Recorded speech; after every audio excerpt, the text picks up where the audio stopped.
أرجو منكم مساندتي بالاشتراك في القناة وشكرا. نفى المحامي بهيئة الدفاع عن معتقل حراك الريف عبد الصمد البوشتاوي قبل قليل خبر إطلاق سراح المعتقلة سيليا، مؤكدا أن ما تداوله على موقع التواصل الاجتماعي فيسبوك من طرف بعض ناشطي الحراك وغيرهم من رواد العالم الأزرق لا أساس له من الصحة بتاتا.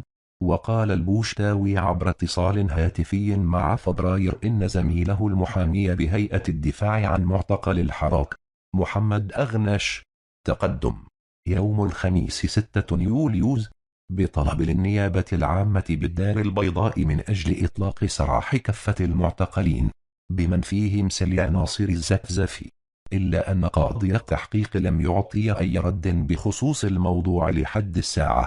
وأضاف البوشتاوي أن التحقيق التفصيلي مع سليا والمعتقلين الآخرين نبيل أحمجيق وأمغار قد تم اليوم الخميس، حيث جرى فقط الاستماع إلى الناشطين الريفيين الثلاثة دون الإعلان عن إطلاق سراحهم أو شيء من ذاك القبيل.